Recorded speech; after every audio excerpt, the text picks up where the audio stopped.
The Sign of the Four by Arthur Conan Doyle. Chapter 1. The Science of Deduction. Sherlock Holmes took his bottle from the corner of the mantelpiece and his hypodermic syringe from its neat morocco case. With his long, white, nervous fingers he adjusted the delicate needle and rolled back his left shirt cuff. For some little time his eyes rested thoughtfully on the sinewy forearm and wrist, all dotted and scarred with innumerable puncture marks. Finally he thrust the sharp point home, pressed down the tiny piston, and sank back into the velvet-lined armchair with a long sigh of satisfaction. 3 times a day for many months I had witnessed this performance, but custom had not reconciled my mind to it. On the contrary, from day to day I had become more irritable at the sight, and my conscience swelled nightly within me at the thought that I had lacked the courage to protest.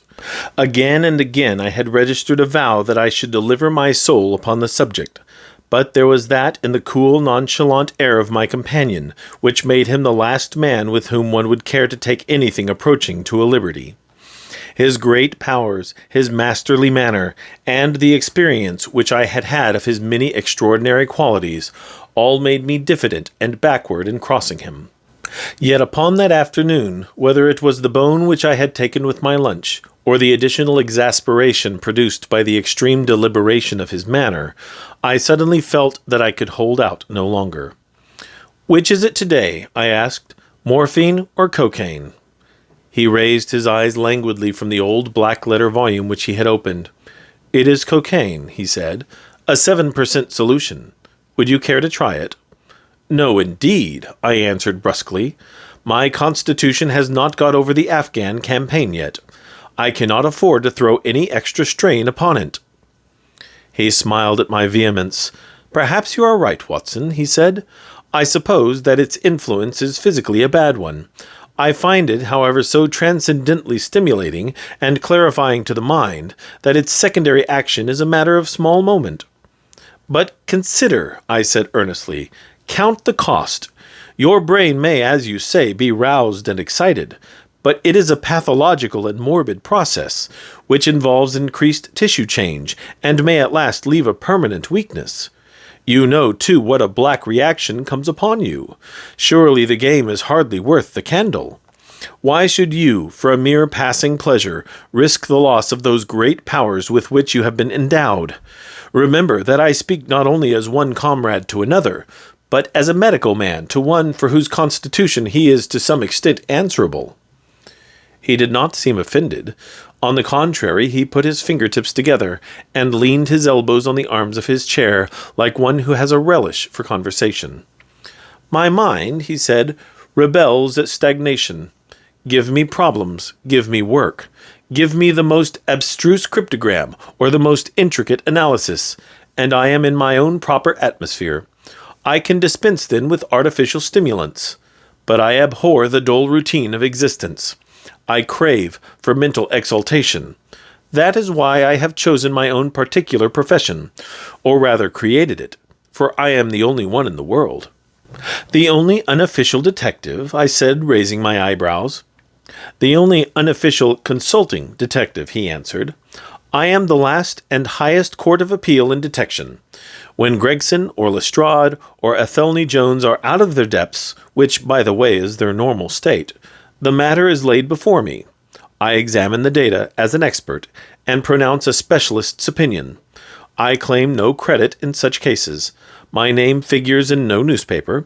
The work itself, the pleasure of finding a field for my peculiar powers, is my highest regard. But you have yourself had some experience of my methods of work in the Jefferson Hope case." "Yes, indeed," said I cordially. "I was never so struck by anything in my life. I even embodied it in a small brochure with the somewhat fantastic title of A Study in Scarlet." He shook his head sadly. "I glanced over it," said he. "Honestly, I cannot congratulate you upon it. Detection is, or ought to be, an exact science, and should be treated in the same cold and unemotional manner. You have attempted to tinge it with romanticism, which produces much the same effect as if you worked a love story or an elopement into the 5th proposition of Euclid." "But the romance was there," I remonstrated. "I could not tamper with the facts." "Some facts should be suppressed, or at least a just sense of proportion should be observed in treating them. The only point in the case which deserved mention was the curious analytical reasoning from effects to causes by which I succeeded in unraveling it. I was annoyed at this criticism of a work which had been specially designed to please him. I confess, too, that I was irritated by the egotism which seemed to demand that every line of my pamphlet should be devoted to his own special doings. More than once during the years that I had lived with him in Baker Street, I had observed that a small vanity underlay my companion's quiet and didactic manner. I made no remark, however, but sat nursing my wounded leg. I had a Giselle bullet through it some time before, and, though it did not prevent me from walking, it ached wearily at every change of the weather. "My practice has extended recently to the Continent," said Holmes after a while, filling up his old briar-root pipe. "I was consulted last week by François Levillas, who, as you probably know, has come rather to the front lately in the French detective service. He has all the Celtic power of quick intuition, but he is deficient in the wide range of exact knowledge which is essential to the higher developments of his art. The case was concerned with a will, and possessed some features of interest. I was able to refer him to two parallel cases, the one at Riga in 1857, and the other at St. Louis in 1871, which have suggested to him the true solution. Here is the letter which I had this morning acknowledging my assistance." He tossed over, as he spoke, a crumpled sheet of foreign notepaper. I glanced my eyes down it, catching a profusion of notes of admiration with stray magnifique, coup de maître, and tour de force, all testifying to the ardent admiration of the Frenchman. "He speaks as a pupil to his master," said I. "Oh, he rates my assistance too highly," said Sherlock Holmes lightly. "He has considerable gifts himself. He possesses 2 out of the 3 qualities necessary for the ideal detective. He has the power of observation, and that of deduction. He is only wanting in knowledge, and that may come in time. He is now translating my small works into French." "Your works?" "Oh, didn't you know?" he cried, laughing. "Yes, I have been guilty of several monographs. They are all upon technical subjects. Here, for example, is one upon the distinction between the ashes of the various tobaccos. In it I enumerate 140 forms of cigar, cigarette, and pipe tobacco, with colored plates illustrating the difference in the ash. It is a point which is continually turning up in criminal trials, and which is sometimes of supreme importance as a clue. If you can say definitely, for example, that some murder has been done by a man who was smoking an Indian lunka, it obviously narrows your field of search. To the trained eye, there is as much difference between the black ash of a trichinopoly and the white fluff of bird's eye as there is between a cabbage and a potato." "You have an extraordinary genius for minutiae," I remarked. "I appreciate their importance. Here is my monograph upon the tracing of footsteps, with some remarks upon the uses of plaster of Paris as a preserver of impresses. Here, too, is a curious little work upon the influence of a trade upon the form of the hand, with lithotypes of the hands of slaters, sailors, cork-cutters, compositors, weavers, and diamond polishers. That is a matter of great practical interest to the scientific detective, especially in cases of unclaimed bodies, or in discovering the antecedents of criminals. But I weary you with my hobby." "Not at all," I answered earnestly. "It is of the greatest interest to me, especially since I have had the opportunity of observing your practical application of it." "But you spoke just now of observation and deduction. Surely the one to some extent implies the other." "Why, hardly," he answered, leaning back luxuriously in his armchair, and sending up thick blue wreaths from his pipe. "For example, observation shows me that you have been to the Wigmore Street post office this morning, but deduction lets me know that when there you dispatched a telegram." "Right," said I, "right on both points, but I confess that I don't see how you arrived at it. It was a sudden impulse upon my part, and I have mentioned it to no one." "It is simplicity itself," he remarked, chuckling at my surprise, "so absurdly simple that an explanation is superfluous. And yet it may serve to define the limits of observation and of deduction. Observation tells me that you have a little reddish mold adhering to your instep. Just opposite the Seymour Street office they have taken up the pavement and thrown up some earth which lies in such a way that it is difficult to avoid treading in it in entering. The earth is of this peculiar reddish tint which is found, as far as I know, nowhere else in the neighborhood. So much is observation. The rest is deduction. How then did you deduce the telegram? Why, of course I knew that you had not written a letter, since I sat opposite to you all morning. I see also in your open desk there that you have a sheet of stamps and a thick bundle of postcards.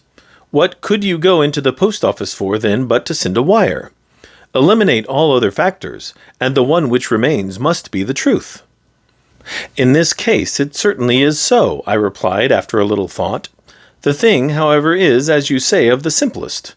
Would you think me impertinent if I were to put your theories to a more severe test? On the contrary, he answered, it would prevent me from taking a second dose of cocaine. I should be delighted to look into any problem which you might submit to me.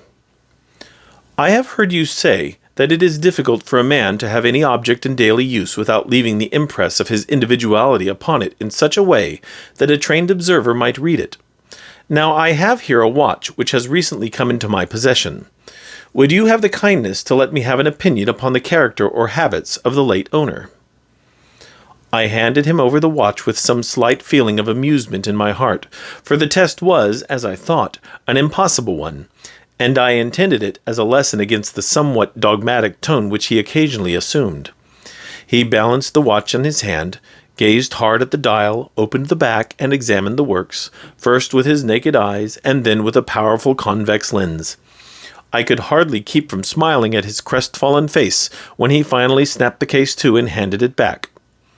There are hardly any data, he remarked.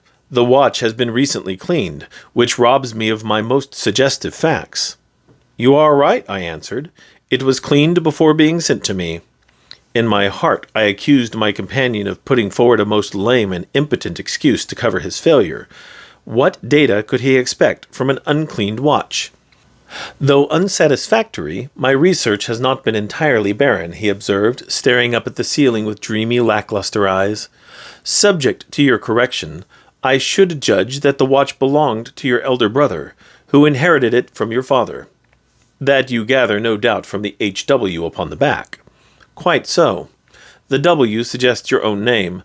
The date of the watch is nearly 50 years back, and the initials are as old as the watch, so it was made for the last generation. Jewelry usually descends to the eldest son, and he is most likely to have the same name as the father. Your father has, if I remember right, been dead many years. It has therefore been in the hands of your eldest brother. Right so far, said I. Anything else? He was a man of untidy habits, very untidy and careless. He was left with good prospects, but he threw away his chances, lived for some time in poverty with occasional short intervals of prosperity, and finally, taking to drink, he died. That is all I can gather. I sprang from my chair and limped impatiently about the room with considerable bitterness in my heart. This is unworthy of you, Holmes, I said. I could not have believed that you would have descended to this. You have made inquiries into the history of my unhappy brother, and you now pretend to deduce this knowledge in some fanciful way. You cannot expect me to believe that you have read all this from his old watch. It is unkind, and, to speak plainly, has a touch of charlatanism in it. My dear doctor, said he kindly, pray accept my apologies. Viewing the matter as an abstract problem, I had forgotten how personal and painful a thing it might be to you. I assure you, however, that I never even knew that you had a brother until you handed me the watch. Then how in the name of all that is wonderful did you get these facts? They are absolutely correct in every particular. Ah, that is good luck. I could only say what was the balance of probability. I did not at all expect to be so accurate. But it was not mere guesswork? No, I never guess. It is a shocking habit, destructive to the logical faculty. What seems strange to you is only so because you do not follow my train of thought, or observe the small facts upon which large inferences may depend. For example, I began by stating that your brother was careless. When you observe the lower part of that watch case, you notice that it is not only dented in 2 places, but it is cut and marked all over from the habit of keeping other hard objects, such as coins or keys, in the same pocket. Surely it is no great feat to assume that a man who treats a 50-guinea watch so cavalierly must be a careless man. Neither is it a very far-fetched inference that a man who inherits one article of such value is pretty well provided for in other respects. I nodded to show that I followed his reasoning. It is very customary for pawnbrokers in England, when they take a watch, to scratch the number of the ticket with a pinpoint upon the inside of the case. It is more handy than a label, as there is no risk of the number being lost or transposed. There are no less than 4 such numbers visible to my lens on the inside of this case. Inference: that your brother was often at low water. Secondary inference: that he had occasional bursts of prosperity, or he could not have redeemed the pledge. Finally, I ask you to look at the inner plate, which contains the keyhole. Look at the thousands of scratches all round the hole, marks where the key has slipped. What sober man's key could have scored those grooves? But you will never see a drunkard's watch without them. He winds it at night, and he leaves these traces of his unsteady hand. Where is the mystery in all this? It is as clear as daylight, I answered. I regret the injustice which I did you. I should have had more faith in your marvelous faculty. May I ask whether you have had any professional inquiry at foot at present? None. Hence the cocaine. I cannot live without brain work. What else is there to live for? Stand at the window here. Was ever such a dreary, dismal, unprofitable world? See how the yellow fog swirls down the street and drifts across the dun-colored houses. What could be more hopelessly prosaic and material? What is the use of having powers, doctor, when one has no field upon which to exert them? Crime is commonplace, existence is commonplace, and no qualities save those which are commonplace have any function upon earth. I had opened my mouth to reply to this tirade, when with a crisp knock our landlady entered, bearing a card upon the brass salver. "A young lady for you, sir," she said, addressing my companion. "Miss Mary Morstan," he read. "Hum. I have no recollection of the name. Ask the young lady to step up, Mrs. Hudson. Don't go, doctor. I should prefer that you remain."